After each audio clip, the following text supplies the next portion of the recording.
Hello again. Good news, a relatively easy thing in this lesson. We've already shown you alkenes, which are a chain of carbons with a double bond someplace, and you had to state where the double bond was, and a double bond changed the name of the chain from ane to ene. Alkynes are the next step in that. They're triple bonds, and you change the ending to "-ine" is all. So if you get alkenes, you should be able to get through this fairly quickly. Here we have, ignoring the hydrogen, a chain of two carbons, which should make you think F. And bear with me here. If this were single bonded, we would call it ethane. Because there's a triple bond, we call it ethyne.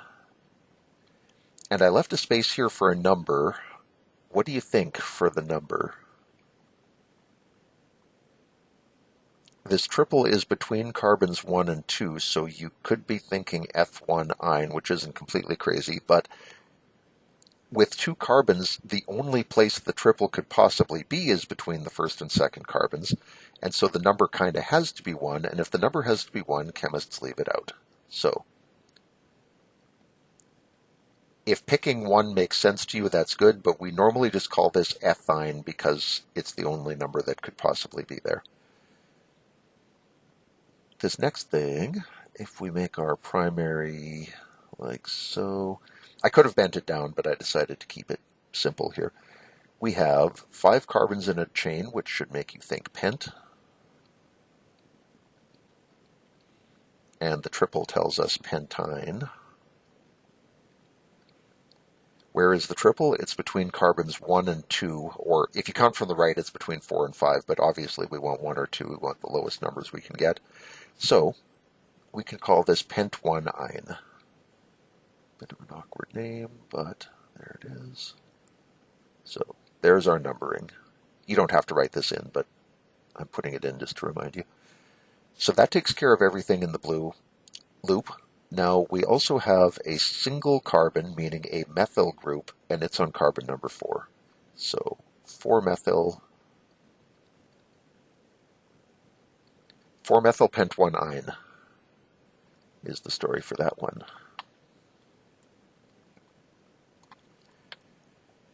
Next thing here, again, these hydrogens are just kind of a distraction, and the carbon skeleton is what we really care about here. This contains 4 carbons. 4 carbons should make you think bute, as in butane. But with a triple bond, instead of ane, you think ine. Where is the triple? It's between carbons 2 and 3. I'll take 2, please. If you number from the right, it's still carbons 2 and 3. So this is but2-ine no matter how you do the numbering. And there are no branches, so but2-ine is the whole story for that. Here, bit complex, we need to have this triple in our primary so that we can actually name the thing. And we're fine up to that carbon. Now, we could go 2 up, we could go 3 down, or we could go 3 that way, or 3 that way. We've seen like one example of this before where you can get into trouble by taking a primary like this because we need all of our branches to come off of our primary. If we do, this is wrong, something like this, the problem we run into is we now have a branch which has another branch. And with the rules we know, we aren't able to name that. And I'm not holding back, I don't know them either. So we need to have a primary that embraces all or that has all of our branches coming off it. And so something like this makes the most sense, I think. I try to keep it relatively straight and not too bendy, just so it's easier to count stuff.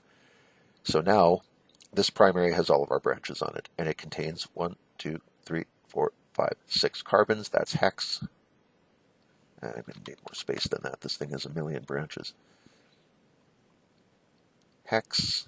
It's on the first carbon, so 1-ine. That's our primary.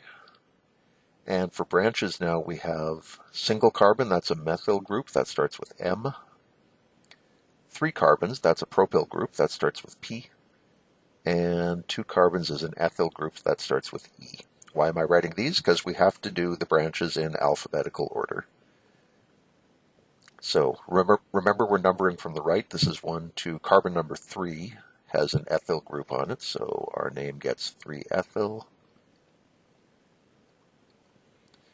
M comes before peace. We talk about this next. The 5th carbon has a methyl group on it.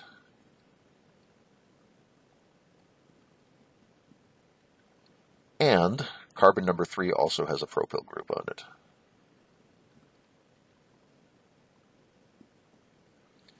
Three ethyl, 5-methyl, 3-propyl, hex 1-ine. Sounds impressive when you say it fast enough.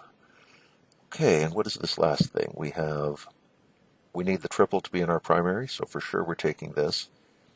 From here, you could go 1 carbon up or down or left. I'm just going to go left because straighter primaries are easier for me. So we have 1, 2, 3, 4, 5 carbons in our primary. That's a pent. Triple bond makes it a pentyne.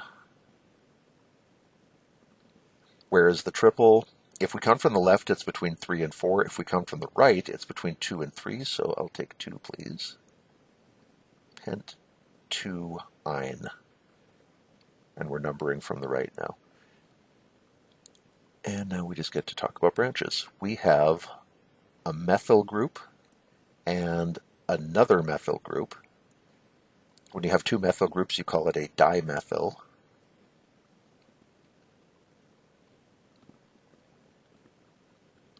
And where are those methyl groups? They're on carbon 1, 2, 3, 4. Remember, you have to say the number twice when there are 2 methyl groups. Feels a little redundant, but that's how they do it. 4,4-dimethyl pent 2-ine.